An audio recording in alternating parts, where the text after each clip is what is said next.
Le 10h midi, Sud Radio Média, Valérie Expert.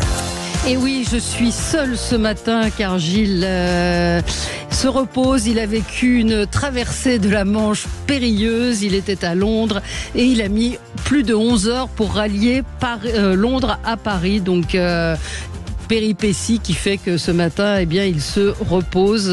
Ça arrive parfois, mais il nous racontera peut-être cette aventure demain. Notre invité aujourd'hui, Franck Papazian. Bonjour, merci d'être avec nous ce matin. On attend Cécile de Médipus qu'on connaît bien puisqu'elle collabore avec vous à ce nouveau média, Wouzou, le média, puisque vous, Franck Papazian, vous avez racheté cette Bible bien connue. Hein, le Wouzou, c'est passé dans le langage commun. Vous avez racheté le Wouzou et vous avez décidé d'en faire un média avec Cécile comme directrice éditoriale. On va en parler dans un instant. Donc le zapping ce matin est assuré par John Rakotozafi, qui est notre réalisateur et qui monte tous les matins les sons avec Gilles de ce zapping. Donc on a travaillé, mais je vous ai demandé de le présenter ce matin. Alors, oui, en tout cas, on va essayer de prendre la place de Gilles Gonzman. Oui, ce sera forcément moins bien. Ça sera différent, on va dire. Pas moins bien, différent. Vous avez raison. Allez, le zapping.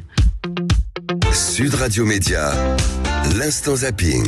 On va forcément parler des Jeux paralympiques qui se sont terminés, mais avant ça, eh bien, on revient sur cette déclaration qui s'est faite ce week-end. Oui. C'était dans Célébdo avec la Fondation l'Abbé Pierre qui, après les révélations à nouveau sur le comportement de son fondateur, eh bien, a décidé d'envisager un changement de nom. En tout cas, c'est ce qu'a annoncé Tarek Daher, le directeur général d'Emmaüs France.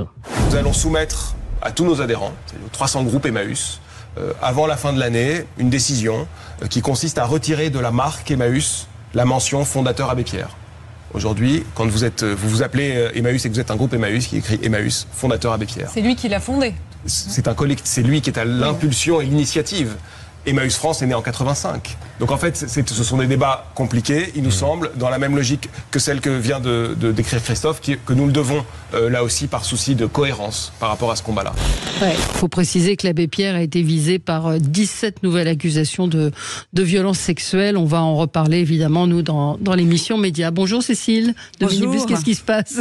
Vous êtes du soir? Non, pas du tout. Bloqué à mon parking pour partir de chez moi et bloqué en bas d'ici pour... Je pensais pas qu'il y avait autant de voitures qui rentraient dans ce parking à 10h du matin. Ah si, il y a beaucoup de monde le matin. Et, pardon. Voilà, on a peut-être un mauvais sort sur les transports à la radio. On continue, John, avec autre actualité dramatique ce week-end à Grenoble. Ouais, actualité très très douloureuse dont on a parlé ce matin, notamment chez Jean-Jacques Bourdin, avec donc cet employé municipal qui a été tué ce week-end. Et le maire de Grenoble, Éric Piolle, a réagi. C'était évidemment sur toutes les chaînes d'infos. Évidemment que la colère, elle est énorme et que cette diffusion des armes dans la société française génère des accidents dramatiques comme celui-là et la mort. Personne n'est à l'abri d'une balle perdue et c'est notre peur quotidienne. Dans les règlements de compte, il y a évidemment personne ne mérite de mourir, y compris pour trafic de drogue. Il faut que la justice passe. Mais c'est notre peur. Vous avez vu ailleurs en France qu'il y a eu parfois dans ces règlements de compte des balles perdues.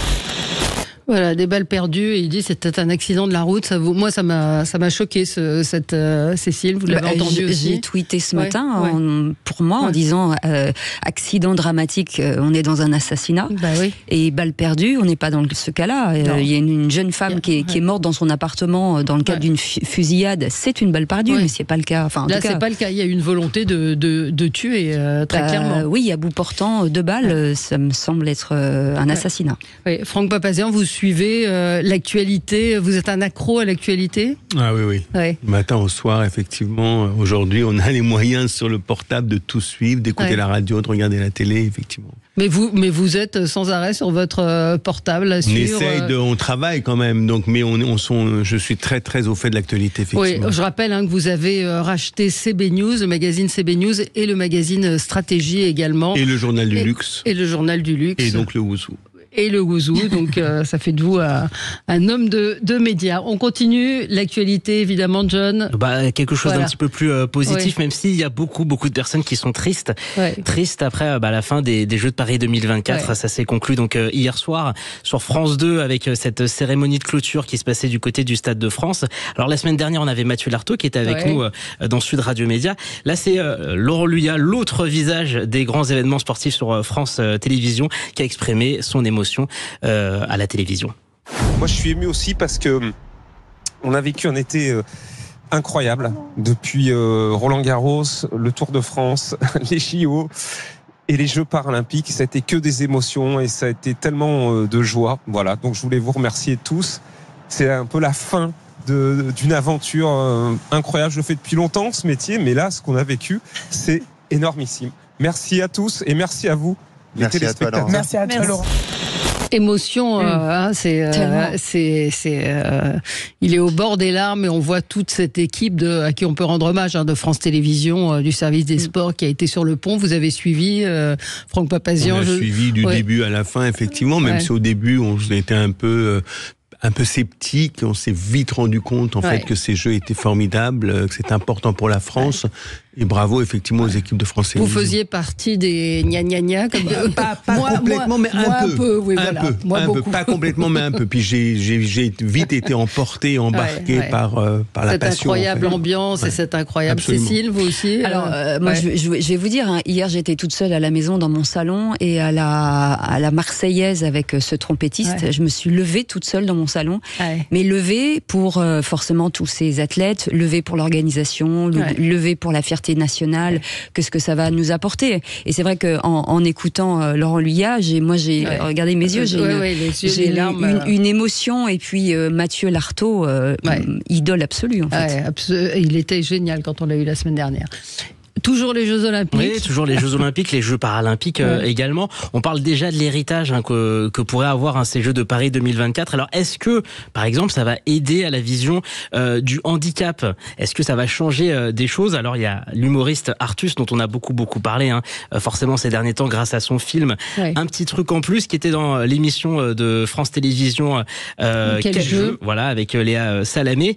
Et c'était l'occasion d'écouter un petit sketch qu'il a fait sur les réseaux sociaux avec un athlète paralympique qui est nain et ensuite d'expliquer pourquoi il pense qu'il faut tout simplement rire du handicap.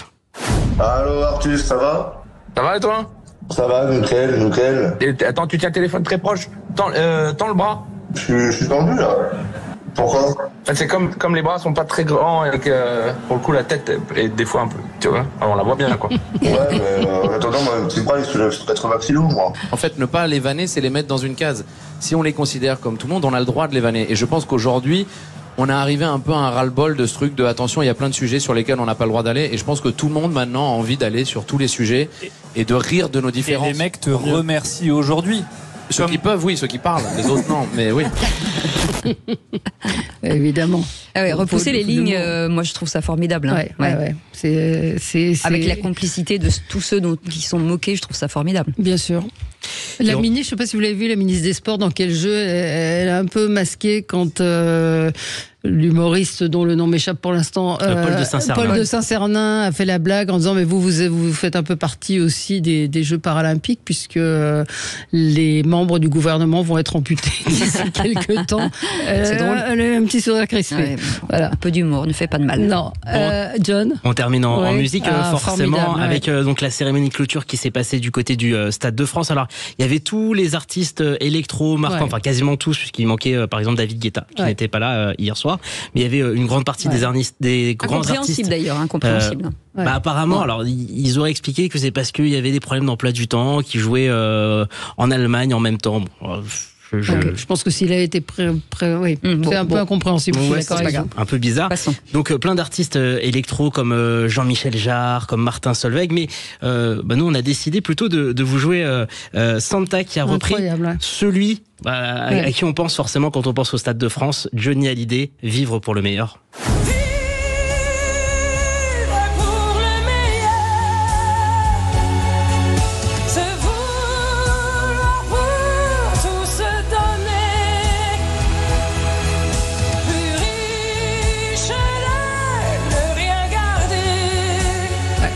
Elle avait la voix pour chanter cette chanson. Hein. C'était dingue. Ouais. Franchement, c'était dingue. Ça donne des frissons. Hein, comme Amadou Mariam, c'est dingue, incroyable cette reprise de. Vous avez regardé Franck Papazian ou pas cette cérémonie hier soir? Totalement éblouissante. Et, je pense qu'effectivement, pour répondre à la question précédente, les JO paralympiques, les JO et les JO paralympiques vont être un formidable tremplin pour l'intégration, effectivement. On l'espère. Mais c'est sûr, c'est certain. Effectivement, on l'espère, et on espère que, comme l'a annoncé Valérie Pécresse, les stations de métro seront mises aux normes pour les personnes en situation de handicap. On se retrouve dans un instant pour parler. John. Oui, bravo John. Et en musique, vous êtes meilleur que Gilles. Hein. On ne va pas lui dire, mais bravo pour votre choix musical. Gilles, on embrasse Gilles, on pense à lui, et merci à vous et bravo pour ce zapping. On se retrouve nous dans un instant pour parler du Who's Who que vous venez de racheter, Franck Papazian, et vous avez appelé évidemment Cécile de Ménibus à vos côtés, oui évidemment. Pour prendre la direction éditoriale du Who's Who Média. À tout de suite. Le 10h midi, Sud Radio Média, Valérie Expert. Sud Radio Média, les invités du jour. Les invités du jour ce matin, Cécile de Ménibus. On va commencer par vous. Tout le monde vous connaît bien évidemment sur Sud Radio. On vous retrouve dans Les Vraies Voix. Ouais, avec Philippe David. Avec Philippe David évidemment. Et vous avez une nouvelle casquette, directrice éditoriale du Who's Who Média, nouveau média. Et Franck Papazian, vous êtes entrepreneur dans les médias. Vous avez racheté CB News, Stratégie, le Journal du Luxe et désormais le Who's Who après le départ, le décès d'Antoine Hébrard, qui était son fondateur, qui était un homme, je disais, absolument charmant, élégant. Et donc, à son décès brutal l'année dernière, vous avez repris ce monument. Hein, c'est un bottin. Est-ce qu'on peut appeler ça un bottin mondain? Comment vous le qualifieriez? C'est l'annuaire des personnalités qui comptent en France. Voilà. Il y en a 20 000 aujourd'hui. Ouais. Il y en a 500 qui rentrent et 500 qui sortent tous les ans.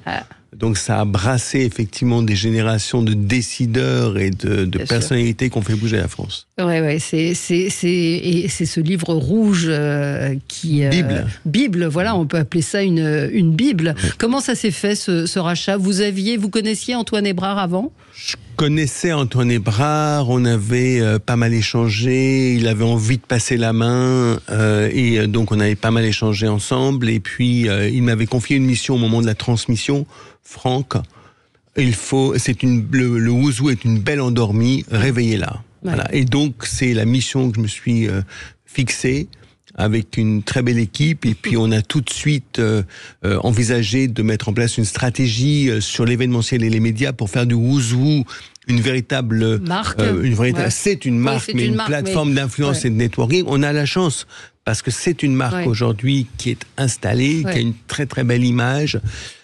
Et donc on a rapidement décidé de monter un média, de créer des événements, des dîners mensuels, les Who's Who d'or, un prix littéraire, parce que le Who's Who en réalité c'est c'est une multitude de personnalités et c'est l'excellence. 20 000 personnes, 20 000 excellents, mais il y en a beaucoup d'autres qui mériteraient d'être dans le Who's Who.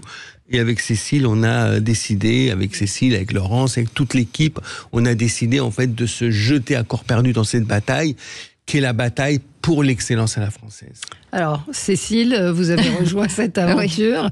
C'est un vrai défi de lancer un nouveau média. Alors, racontez-nous un petit peu votre rôle et ce que sera ce nouveau média. Alors, l'aventure, elle a commencé quand Franck est venu me chercher en juin, pendant un déjeuner où je n'ai pas tout de suite compris ce qu'il me demandait et la taille de la tâche. Et je me suis dit, en fait, à Sud Radio, toute ma vie, j'ai parlé des territoires, des talents. C'est ce qu'on fait et c'est ce qu'on a consolidé aujourd'hui à Sud Radio, de parler de toute cette excellence de ces gens à qui on donne la parole, un éclairage sur les talents. Et je me suis dit, effectivement, il y a une légitimité de rentrer, de continuer. On l'a fait au quotidien, et puis de le faire au nom du Who's Who, parce que le Who's Who, c'est tellement de talents sur tellement de métiers différents, tellement d'expertise, tellement de territoires, et cet éclairage finalement de ces talents, et on le dit toujours avec Franck, qui passent sous les radars en fait. C'est-à-dire qu'effectivement ils sont dans le Who's Who, mais nous on les rallume. Et quand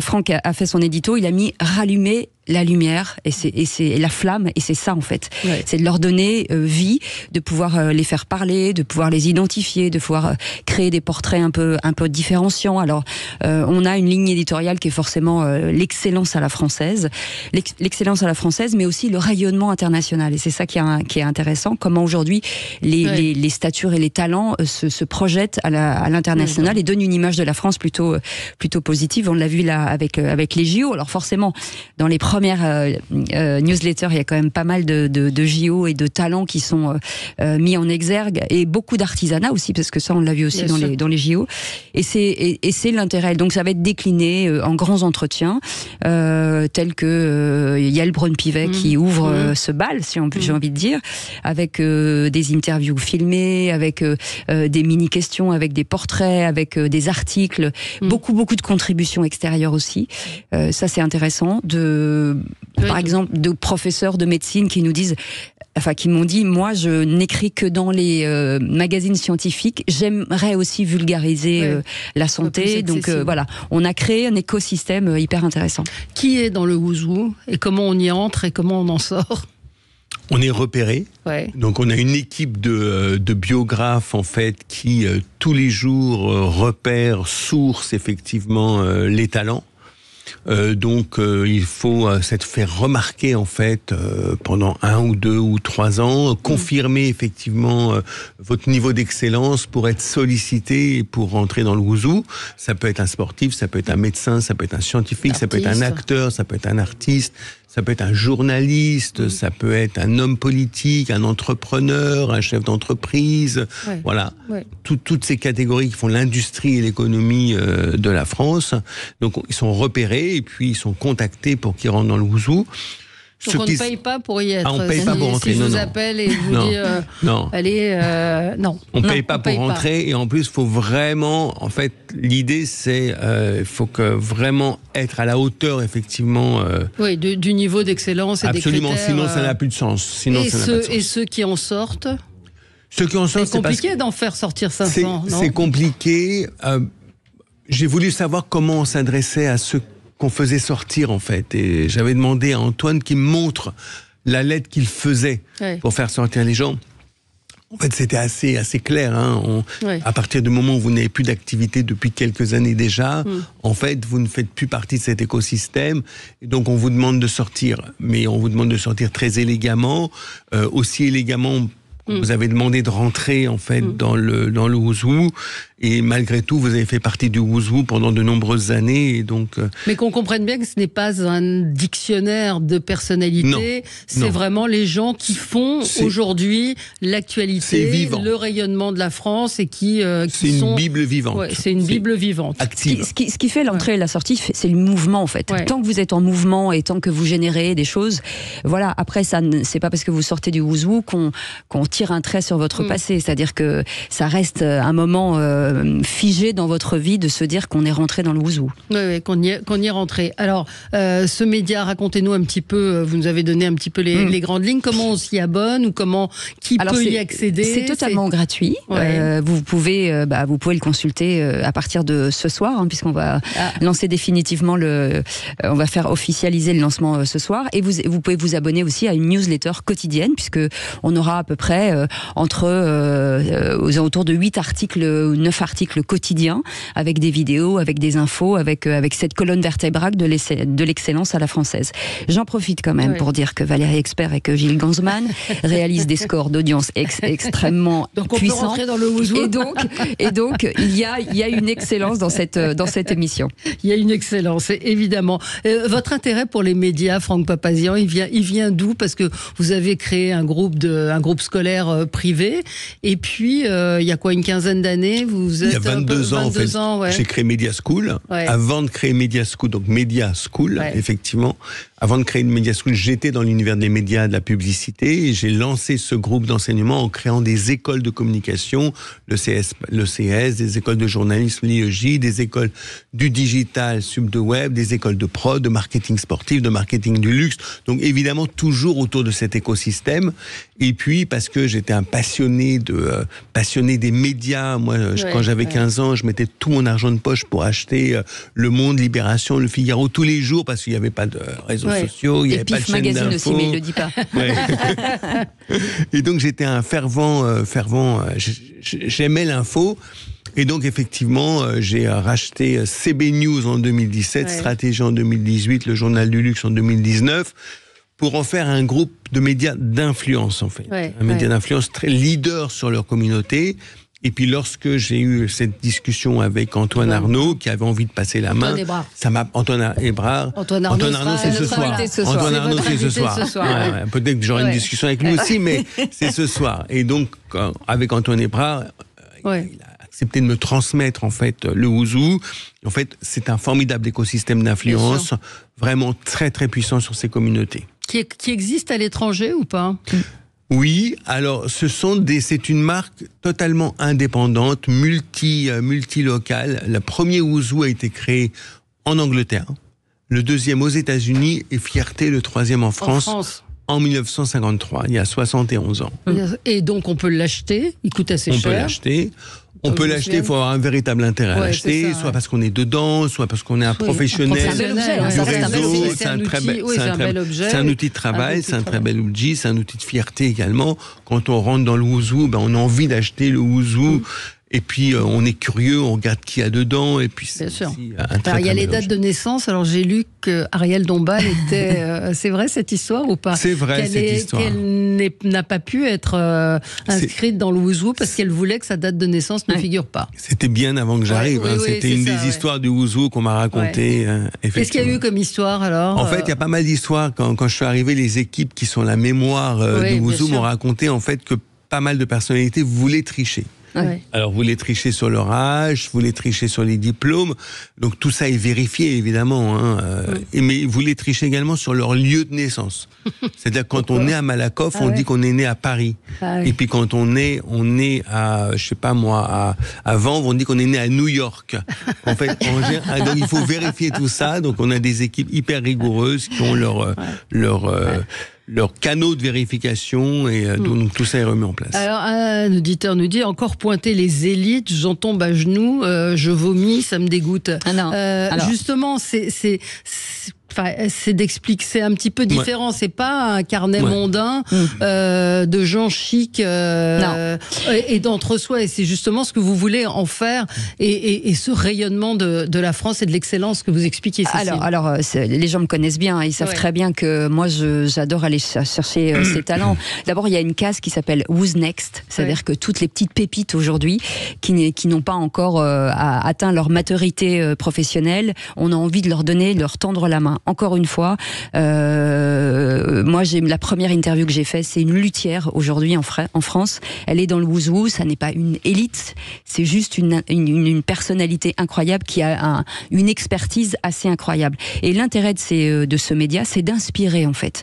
C'est donner la possibilité d'abord de connaître des métiers qu'on ne connaît pas, parce que ça c'est important aussi, et d'aller rencontrer des personnes, puisqu'on n'a pas la possibilité toujours de le faire, et d'aller sur place, et de les découvrir effectivement des parcours, et de se dire que il y a plein de gens dans le Ouzou qui n'ont pas fait d'études et qui ont travaillé et qui tout à coup ont découvert un métier parfois à 35 ou 40 ans et qui sont devenus des experts en tout cas dans des métiers d'art, dans des métiers de la communication, de la radio. En fait, c'est montrer que finalement une élite, on n'a pas tous le même parcours. Moi, j'aime pas trop ce mot élite. Et le mot d'élite, je réponds à notre auditeur, ne signifie pas grand-chose. Je pense à quelqu'un comme Christine Ferber, moi je connais bien la gastronomie, qui est une femme qui fait des confitures à côté de Colmar, qui est connue mondialement, qui exporte au Japon. Genre, c'est une personnalité incroyable. C'est pas une élite, c'est quelqu'un qui se distingue par son talent, par ce qu'elle a pu faire, par son travail. Et puis, Franck Papazian. Je pense que c'est important dans la société aujourd'hui où souvent on met en avant l'échec de montrer la réussite, en réalité, de montrer en fait toutes celles et tous ceux qui réussissent à Paris ou en région. Et c'est ça l'ambition du Ouzou, et c'est ça l'ambition du Ouzou le média, c'est de montrer non seulement pour inspirer, mais montrer aussi pour montrer qu'on réussit en France, et qu'on réussit dans plein de domaines en France lorsqu'on a une bonne idée, lorsqu'on a l'intelligence, lorsqu'on a réussi à rassembler les compétences, on réussit. Et aussi parce que le Ouzou doit inspirer des exemples. On doit on doit créer des modèles, on doit créer des exemples pour qu'en fait ça soit accessible au plus grand nombre. Et c'est pour ça que le média est gratuit, parce qu'il doit être accessible au plus grand nombre. Et puis, on a envie de faire rentrer les jeunes dans le Wouzou. Oui, ce que j'allais vous dire, les start-upers, parce qu'en fait, par définition, les jeunes ne sont pas dans le Wouzou, par définition, puisqu'il faut avoir prouvé. Mais nous, on a envie de repérer les talents. On a envie de repérer les talents, de faire des paris sur des talents et de mettre en contact les jeunes talents avec ceux qui ont réussi, ceux qui ont déjà l'expérience. Ça servira aux uns et aux autres en réalité. Et donc, en réalité, je l'ai dit dans un de mes textes, les membres du Wouzou ont également une responsabilité. Ils ont réussi, mais maintenant, ils doivent aider les autres à grandir. Ils doivent aider les autres à réussir. Donc, effectivement, le mot élite a une connotation péjorative, mais les élites ont aussi une responsabilité devant le pays. Parce que justement, ce sont des élites. Vous êtes en train de bien la réveiller, la belle endormie du Wouzou. Effectivement, qui avait une image un petit peu poussiéreuse. Enfin, poussiéreuse, je rends encore une fois hommage à Antoine Hébrard. Mais il y avait besoin de transformer ce qu'était ce Wouzou, c'est-à-dire cette espèce d'annuaire de personnalités et d'en faire un média en mouvement. Donc, à partir de ce soir, utile pour ceux qui sont dedans. Utile également pour ceux qui pourraient rentrer dedans et qui prennent des initiatives. Cécile, donc à partir de ce soir ou demain matin, on pourra accéder sur le... Donc on tape quoi ? Wouzou, le média ? Exactement, et vous aurez accès, et vous avez la possibilité d'ores et déjà de vous... Moi j'ai envoyé plein de choses à pas mal de gens, très vite de vous inscrire à la newsletter qui va tomber gratuitement, et vous aurez aussi la possibilité, et en tout cas j'annonce que vous puissiez aussi proposer des talents, ou que vous puissiez aussi apporter un éclairage, que vous fassiez remonter des informations, qu'on puisse traiter dans les meilleurs délais. Merci à vous, merci à tous les deux. Merci Cécile est loin de Ménibus et merci Franck Papazian. Vous reviendrez Cécile. Et bravo pour cette belle émission. Valérie Merci Expert. à vous, et on se retrouve nous dans un instant pour parler d'un doc absolument incroyable à voir sur TF1+. À tout de suite. À tout de suite avec le 10h midi Sud Radio Média. Valérie Expert. Sud Radio. Le supplément média. Le supplément média avec Stéphane Boucher. Bonjour Stéphane Boucher. Vous êtes réalisateur. Je conseille vraiment à nos auditeurs d'aller voir le replay d'affaires criminelles, les viols de Mazan, cette affaire hors norme, cette histoire, ce procès qui est en train de se tenir, qui va durer 4 mois. Cette femme, Gisèle Pelicot, qui a été endormie chimiquement par son mari et livrée à des prédateurs sexuels. Une affaire qui dépasse l'entendement. Racontez-nous un petit peu comment vous êtes intéressé à cette affaire dès le départ, en fait. Oui, en fait, c'est le fruit d'une réflexion avec le groupe TF1 pour l'émission, le magazine Chronique criminelle, qui est diffusé sur TFX le samedi soir. Et c'est vrai qu'en fait, cette histoire, il y a eu l'affaire des viols de Mazan, c'est un peu le premier volet. Et il y a aussi l'histoire, une autre affaire qui est en cours, une autre instruction à Nanterre, sur des cold cases, comme on dit, des affaires qui étaient restées non élucidées. Et donc, on a voulu monter un sujet entier sur le volet Mazan, donc des viols, qui fait l'actualité aujourd'hui, et le volet des cold cases qui sera un peu la suite de l'affaire Pelicot. Oui, parce qu'on voit qu'aujourd'hui, certaines femmes, enfin c'était le cas hier, avant-hier, certaines femmes ou compagnes de certains de ces hommes qui sont venus violer Cécile Pelicot s'interroge aujourd'hui, Gisèle, pardon, qui s'interroge aujourd'hui sur ce qui a pu leur arriver à elle aussi. Donc ça risque d'être une affaire en cascade. Donc c'est une affaire à tiroir avec beaucoup de tiroirs, parce que comme on a arrêté une 50aine de personnes dans cette affaire qui sont jugées actuellement, ça a donné lieu à l'ouverture d'autres enquêtes, parce qu'on a découvert dans les ordinateurs des autres co-accusés que Dominique Pelicot, certaines choses. Donc il y a notamment un qui a mis à exécution le même stratagème, donc il a fait un petit peu des émules, Dominique Pelicot. Et c'est vrai que c'est une affaire qui avec beaucoup de tiroirs. On ne sait pas à l'heure qu'il est vers combien d'autres histoires on pourrait, enfin en tout cas la justice pourrait enquêter aujourd'hui. Donc c'est une affaire un peu vertigineuse. Oui, c'est vertigineux et le doc en fait est vraiment passionnant et intéressant parce que vous reprenez la genèse de l'histoire et on a beau avoir compris un petit peu les contours, c'est raconté de façon extrêmement précise et il y a des choses quand même qui étonnent et moi c'est ce qui m'a aussi surpris dans votre doc, c'est que donc lui est interpellé après avoir filmé sous les jupes de jeunes femmes dans un magasin. Il y a une perquisition qui est faite, mais il se passe 2 mois entre le moment où la perquisition est faite et où on découvre et où on annonce à sa femme ce qui a été trouvé dans les vidéos et sur les ordinateurs. Voilà, et dans ces 2 mois, on a réalisé, enfin, en tout cas la police a établi qu'il avait continué à faire venir des hommes, au moins 3, chez lui, sachant qu'il allait sans doute être arrêté, c'était une certitude. Donc c'est une sorte de fuite en avant sans fin qui l'a conduit jusqu'aux assises, aux assises à la cour criminelle du Vaucluse aujourd'hui. Oui, à la cour criminelle.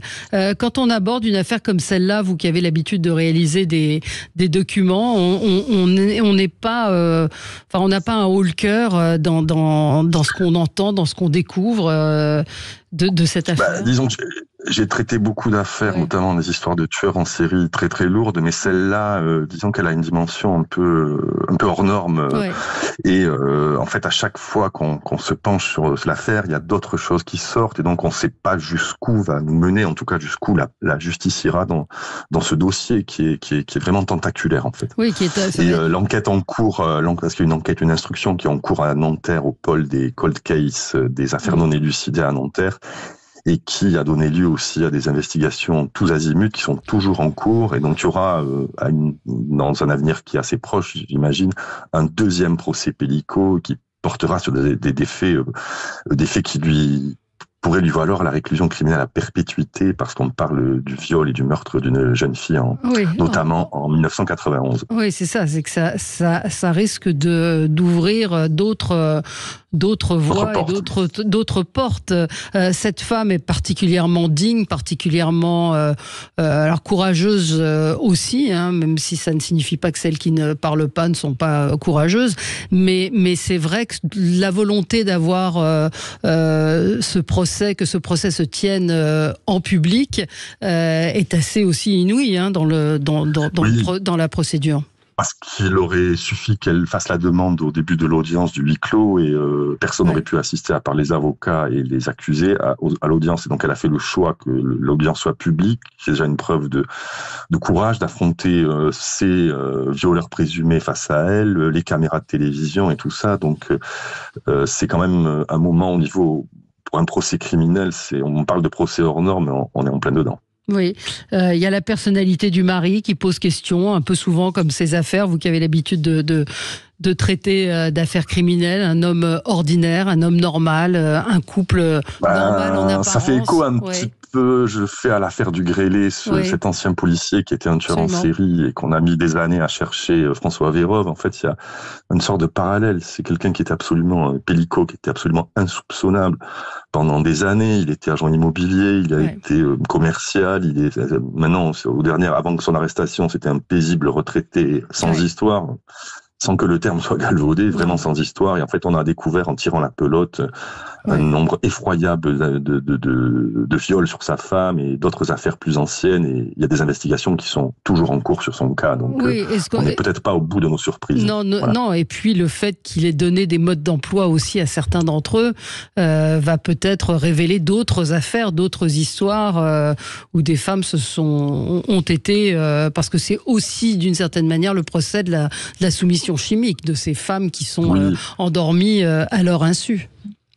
Oui, puis sa fille mène un combat contre la soumission chimique. Sa fille Caroline, qui est au procès, elle a monté une association et elle se bat vraiment contre ce fléau parce que c'est quelque chose qui est assez méconnu. Mais l'affaire Pellico a permis un peu de mettre tout ça, sur la place publique. Oui, sur le procès en lui-même, donc 4 mois, ces hommes qui viennent masqués, qui baissent la tête, qui ne veulent pas qu'on voit leur visage et qui ont parfois des des excuses totalement loufoques du genre c'est pas moi, c'était mon sosie. Là aussi, c'est voilà, chacun a sa ligne de défense, mais vu les éléments et puis comme on a des preuves, là, on n'est pas sur des déclarations des uns. Il y a des preuves par l'image parce que Pellico a enregistré, filmé tout. Bien donc c'est vrai que ça risque à l'arrivée, ce procès risque de se chiffrer en dizaines et dizaines d'années de réclusion criminelle pour les accusés. Après, est-ce qu'il y en a qui seront épargnés ou pas? Je sais pas, mais en tout cas, l'enjeu est quand même terrible et c'est peut-être le procès d'assises le plus retentissant qu'il y a eu ces dernières décennies. En tout cas, d'assises de cour criminelle. De cour criminelle, oui, ce ne sont pas les assises, faut peut-être expliquer, parce que... oui, parce qu'en fait, ça aurait pu, parce qu'un procès d'assises, ça aurait pu être jugé aux assises, mais en fait, comme les cours criminelles ont permis de désengorger un peu les assises, en plus, il a fallu mobiliser pendant 4 mois un jury populaire, et là, c'est des magistrats professionnels qui jugent, et pour un tel dossier, je pense que c'est préférable. Ouais. En tout cas, c'est un document qui vous permet de comprendre vraiment la genèse de cette histoire. Il y a des récits qui sont très précis sur la façon dont les choses se sont passées. C'est à voir en replay sur TFX, les viols de Mazan dans le cadre d'affaires criminelles. Merci Stéphane Boucher d'avoir été avec nous ce matin sur Sud Radio. Merci à vous. À bientôt. Au revoir. Sud Radio. Sud Radio. Parlons vrai. Parlons vrai. Sud Radio. Parlons vrai.